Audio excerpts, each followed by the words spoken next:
Halo sejawat Puskesmas, selamat datang di sesi bedah panduan kita kali ini. Hari ini, kita bakal ngebahas senjata utama buat Anda, para dokter dan nakes di garda terdepan, buat menaklukkan hipertensi secara efektif. Kita akan membedah panduan terbaru Perhi 2021 dan ngebahas trik komunikasi praktis yang bisa langsung Anda pakai di ruang praktek. Ingat, sebagai praktisi layanan primer, kita ini garis pertahanan utama melawan penyakit kardiovaskuler loh. Nah, coba bayangin ini. Gimana caranya Anda ngejelasin bahaya suatu penyakit ke pasien, padahal 2/3 dari mereka ngerasa sehat-sehat aja? Ini tantangan banget kan? Faktanya, sebagian besar pasien hipertensi itu sama sekali nggak sadar kalau tekanan darah mereka lagi tinggi. Karena emang sering nggak ada gejalanya. Tiba-tiba aja, boom, terjadi serangan jantung atau stroke. Makanya, istilah pembunuh diam-diam atau silent killer itu benar-benar nyata adanya. Oke, biar gampang, ini agenda kita hari ini. Analogi pipa air, persiapan presisi klinis, meruntuhkan mitos, strategi PERHI 2021, dan terakhir, jaring pengamanan rujukan. Langsung aja kita mulai.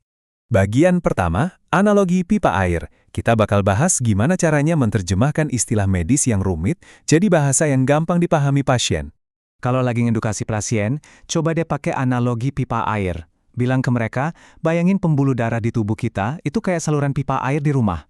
Kalau air dipompa dengan tekanan yang terlalu kuat secara terus-menerus, dinding pipa itu lama-lama bakal terkikis, melemah, dan akhirnya bisa pecahkan. Nah, persis kayak gitu jugalah tekanan darah tinggi secara kronis merusak dinding arteri mereka setiap harinya.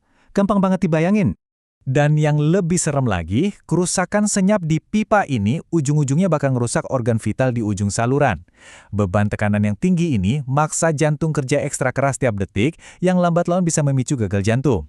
Di sisi lain, pembuluh darah kecil di ginjal yang tugasnya menyaring darah juga ikut rusak, dan ini ujungnya bisa jadi penyakit ginjal kronis. Analogi ini benar-benar ampuh buat bikin pasien sadar kalau walaupun mereka nggak ngerasa sakit kepala, ada kerusakan nyata yang lagi terjadi di dalam tubuh mereka. Masuk ke bagian 2, persiapan presisi klinis. Gimana kita bisa dapat angka tensi yang benar-benar akurat dari pasien? Sebelum kita main tekan tombol tensimeter atau memompa manset, pastiin dulu pasien udah ngikutin checklist persiapan yang ketat ini ya.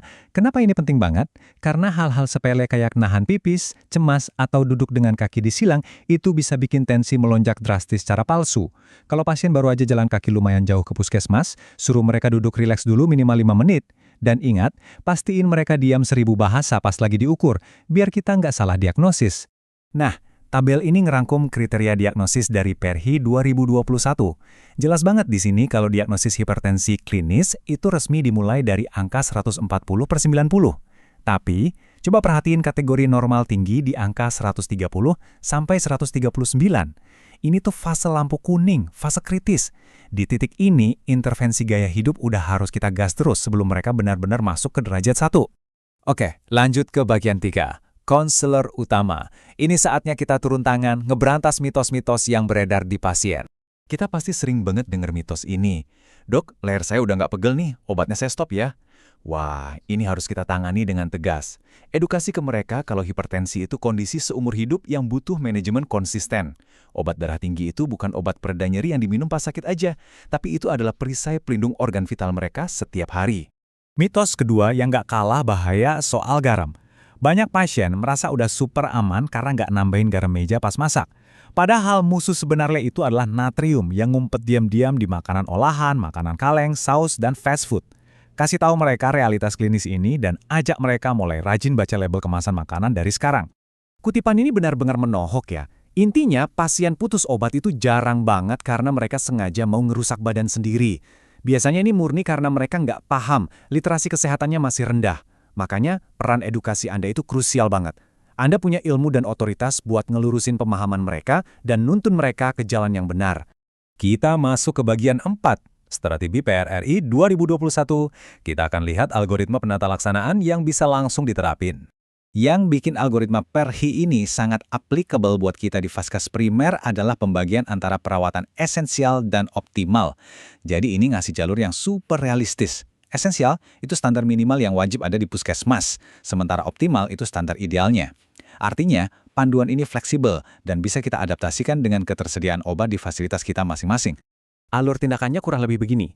Kalau pasien udah masuk derajat 2 atau derajat 1 tapi resiko tinggi, itu kali no debat, langsung kasih terapi obat saat itu juga.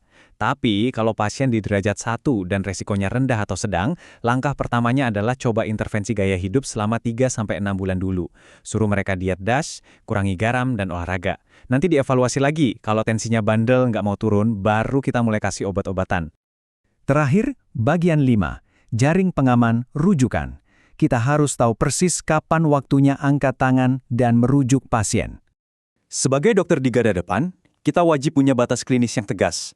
Kalau ada red flags kayak pasien usianya masih di bawah 40 tahun tapi udah hipertensi derajat 2, kita harus curiga itu hipertensi sekunder dan segera rujuk ke FKTL. Sama halnya kalau kita ketemu hipertensi resisten yang diobatin nggak mempan-mempan atau tensi yang mendadak melonjak padahal riwayatnya normal. Jangan ditunda, langsung rujuk untuk evaluasi lebih lanjut. Dan tolong ingat baik-baik angka keramat ini. Kalau Anda nemuin tensi pasien udah nyentuh atau lebih dari 180/120 mm merkuri, apalagi kalau pasien ngeluh nyeri dada, sesak napas, atau ada kelemahan anggota tubuh, wah ini krisis hipertensi. Ini adalah kegawat daruratan medis yang mutlak butuh penanganan emergensi saat itu juga, nggak bisa ditawar. Sebagai penutup, saya mau ninggalin satu pertanyaan buat Anda renungkan. Sudahkah Anda mengedukasi dan memberdayakan pasien Anda hari ini? Gabungan antara akurasi klinis Anda yang tajam, ditambah edukasi yang empatik untuk meruntuhkan mitos, itu adalah obat paling kuat yang bisa Anda kasih ke pasien. Jadi, apa satu hal kecil yang bakal Anda ubah di konsultasi berikutnya buat nyelamatin ginjal dan jantung mereka dari si pembunuh diam-diam ini? Terima kasih udah ngikutin sesi bedah panduan ini ya sejawat. Teruslah jadi agen perubahan buat kesehatan masyarakat kita.